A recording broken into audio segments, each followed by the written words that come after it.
오늘 하세나 본문은 욥기 33장 23절에서 33절까지의 말씀입니다.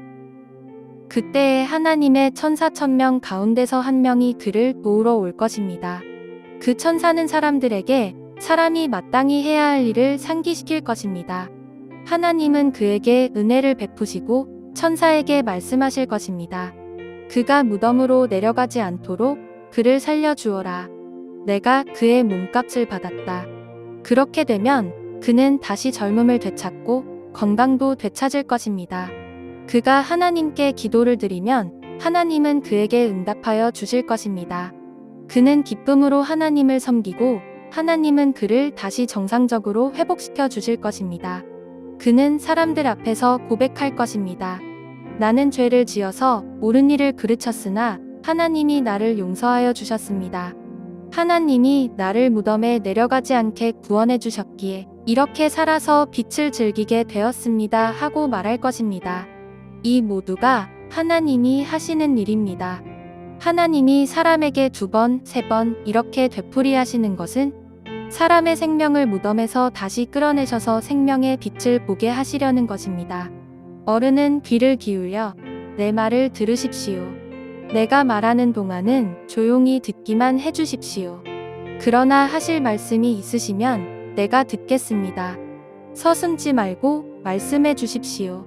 나는 어른이 오르시다는 것을 드러내고 싶습니다. 그러나 하실 말씀이 없으시면 조용히 들어주시기만 바랍니다. 그러면 내가 어른께 지혜를 가르쳐 드리겠습니다.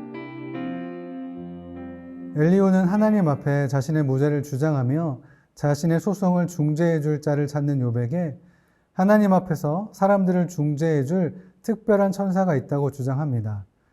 1000명의 천사 중 한 명이 중보자의 자격으로 사람들과 함께 있으면서 무엇이 옳고 정당한 것인지를 가르쳐주며 사람들이 마땅히 해야 할 일이 무엇인지 상기시켜 줄 것입니다. 그리고 만일 사람들이 천사의 가르침을 따라 그릇된 길에서 돌이켜 바른 길로 들어선다면 하나님은 그들을 불쌍히 여기시고 천사에게 그가 무덤으로 내려가지 않도록 그를 살려주어라.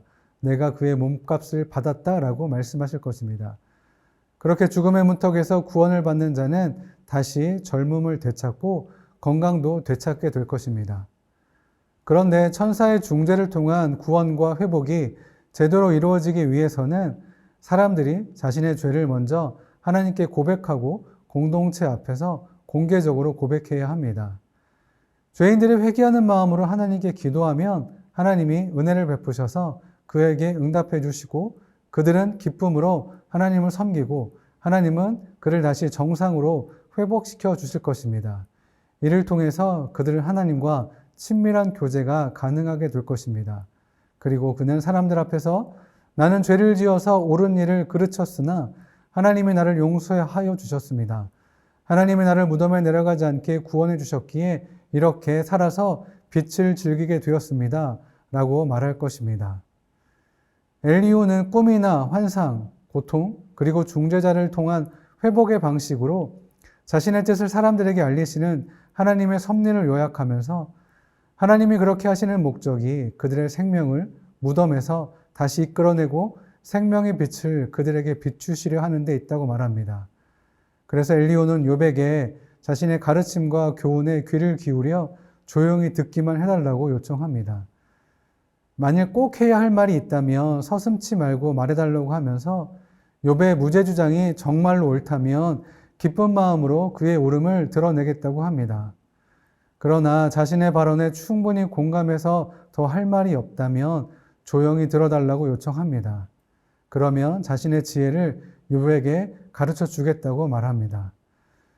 엘리후는 자신의 말에 스스로 권위를 부여하고 자신감 넘치게 말하며 욥의 세 친구들과는 다르게 욥을 정죄하거나 공격하지는 않았지만 내용상 결국에는 다른 친구들과 마찬가지로 인과응보의 교리에서 크게 벗어나지 않는 것 같습니다.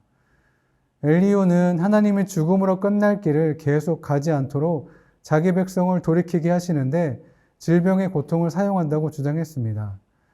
이 주장은 고난이 죄에 대한 단순한 징벌이라는 주장과 다르지만 고난당하는 자가 죄인이라는 사실을 당연시하고 있습니다. 그래서 엘리후는 다른 친구들과 마찬가지로 욥이 죄인이라고 믿고 있습니다.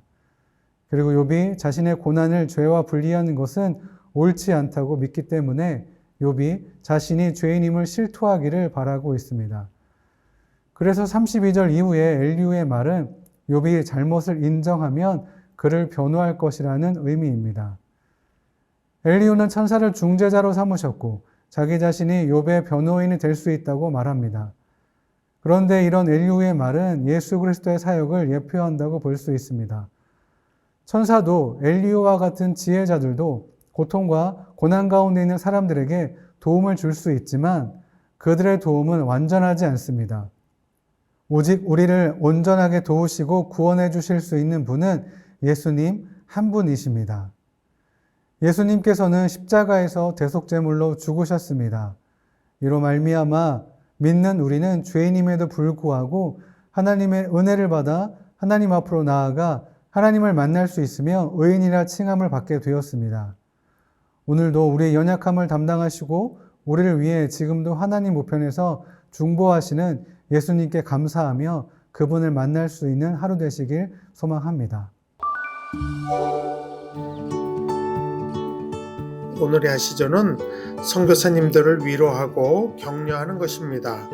선교사님들이 홀로 있는 것이 아니라 함께 기억하고 동역하고 있음을 기억하도록 응원하고 위로해 봅니다. 오늘의 아시조 함께 하시죠.